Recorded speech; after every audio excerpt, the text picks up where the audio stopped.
What's up, everybody? I am the prompt jockey. Friends call me Hot Dog, and I've started up this new channel so we could together explore AI art and its space, all the controversies, everything having to do with it, and hopefully all of us can get better at exploring it together. I've been playing with things like Stable Diffusion, Midjourney, and I wanted to make a video to kick off this channel. One, because I've talked to a few people who have seen the things I've been doing and they've been curious about how to get into it, but two, I think there's some really cool things that'll make it more accessible, make it more approachable, so a lot of people can get into it and have fun just cooking up pictures, generating new images, things like that. So let's get started. The top things to know when getting started in Midjourney. Number one, you're going to need Discord. It's the main program being used with Midjourney, and it's what you'll need to sign in, manage your account, do anything with Midjourney. You're going to be interacting with it in Discord. Number two, make sure to follow the rules first as well in that Discord. There's a few things that it'll cover. They're going to tell you how you're going to be in these newbie rooms, and that's kind of where you're throwing down your prompts and how to prompt. All you need to know is one thing to get started, and that's /imagine. And that's the main thing that you'll need. That's how you're going to start your prompts. The other thing you're going to want to know, though, is to end your prompts with --v space 4. It's the first thing I tell everyone when they show me their images.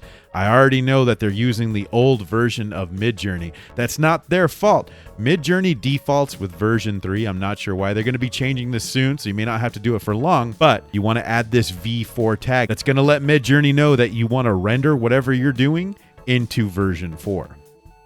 Number 3, a good thing to know is to never be afraid to re-roll your results. If you haven't had much experience with this yet, you're never going to get exactly what you're cooking up or what you're thinking of in your head. So it's super important to re-roll exactly what you want until you kind of get and have a rough idea, and then you can kind of hone it in and play with it from there. And that's kind of stuff we'll be talking about later on, of course.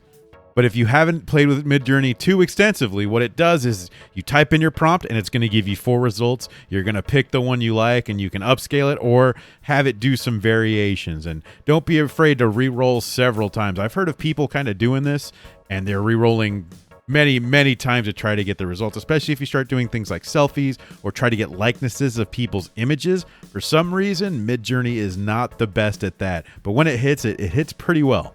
If you're on the free version of Midjourney, which means you're posting in that public chat, eventually you're going to run out of the free 25 images, especially if you're someone like me. You know, you have all these creative things and you want to see cool images of stuff. You're going to run out pretty quick. So you're going to have to make the best of what you get. However, you can get 250 images for $10, and that allows you to have quite a bit more fun. It's a little bit more wiggle room to kind of experiment, get some of those re-rolls in. And that also means you won't have to post in that public channel on Discord anymore. Midjourney will shoot you a message, and now you can do all your generations in a private Discord chat, which I like a lot. It's so hard to keep up with whatever's going on in that public chat. It's kind of fun to peek on sometimes because you can see all the cool stuff people are making. But man, when you're trying to see what your image is, it is very easy to get lost. If you've paid for Midjourney, then you can now interact with the Midjourney bot via private messaging. Congratulations! There's something you'll definitely want to do first though, and that's type /settings and take a look at your settings. There's a few different options there that I'll probably go over in a video later, but make sure to set Midjourney to version 4 to default. And you'll never have to type that pesky --v space 4 command ever again. Also, if you're paying for Midjourney, check out the remix mode, which you can also enable in the settings. Remix mode will let you spice up a picture by allowing you to edit the prompt. I find it most helpful when I use the wrong aspect ratio on a picture and I want to try again in the ratio that I want.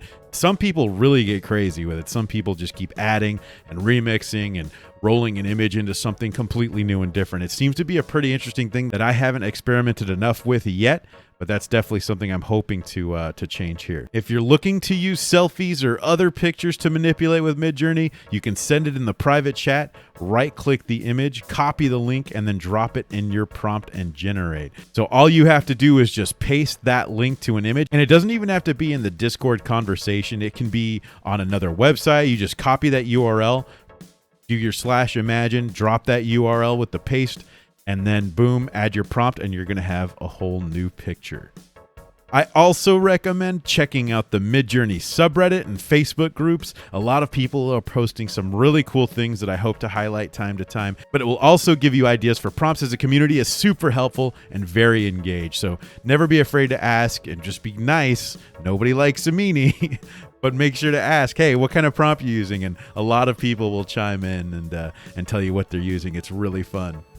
And then you could take that, put your twist on it, and share it to another person. Never be afraid to share your prompts. It's kind of one of the cool things about Midjourney is they kind of wanted this open end. And lastly, have fun with it. Midjourney is a fun, unique tool that's capable of a lot. And if you're ever looking for some fun prompts to start off with, I'd try adding Lisa Frank, which turned the Joker into whatever the heck this is, tilt shift, which kind of make things like a little miniature of what you want, and it looks like a neat picture, and anime style, which will make things, well, anime style. Here's the Riddler and Columbo. I don't know.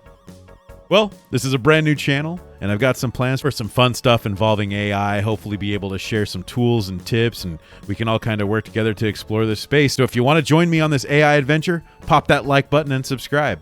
Good luck on your Midjourney.